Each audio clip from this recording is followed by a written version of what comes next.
L'heure est au choix des orientations pour les lycéens et à la découverte des futurs lieux d'études. La fac de la Courtésière a ouvert ses portes.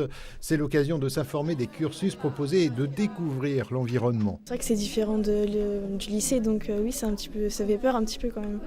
Et pour vendre la fac, ce sont les étudiants qui prennent les choses en main. C'est un campus qui est certes un peu petit par rapport aux autres facs qu'on pourrait avoir, comme à Nantes par exemple, mais que ça a tellement plus d'avantages en fait. Enfin, le fait que les profs soient disponibles, le fait qu'on puisse parler avec l'administration, si on a un problème on peut aller les voir, en 2 semaines c'est réglé, il n'y a pas de problème. Enfin, c'est une fac à taille humaine où on peut vraiment discuter avec les profs, on n'est pas à 300 par promo.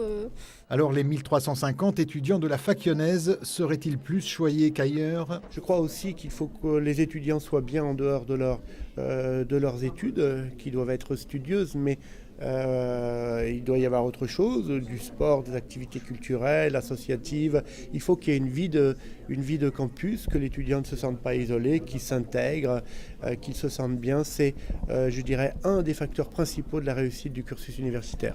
Avec l'enseignement et la recherche, la culture est aussi une des missions de l'université. Et à La Roche, elle peut s'appuyer sur le réseau local associatif et les structures culturelles. Avec le Printemps des poètes en mars prochain, les étudiants vont élargir leur horizon quotidien. L'événement porté par l'université est organisé en partenariat avec le Grand Air, les médiathèques et l'école d'art. Nous nous connaissons, c'est suffisamment petit pour que nous puissions travailler ensemble. À Nantes, ils nous l'envient. Ce que nous réussissons à faire ce Printemps des poètes, c'est cette programmation que nous faisons en commun et tous ces atouts que nous réunissons. À Nantes, c'est impossible. L'échelle est trop grande pour pouvoir le faire. Donc, c'est notre chance ici.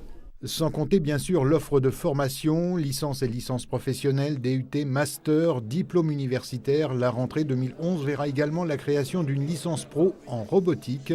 Forcément, de plus en plus d'étudiants s'inscrivent, ce qui n'est pas sans poser des contraintes.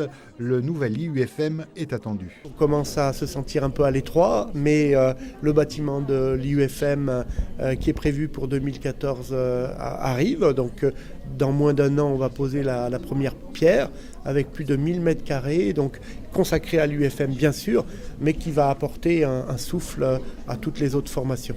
Et sur le site lyonnais, près de 25 formations sont dispensées.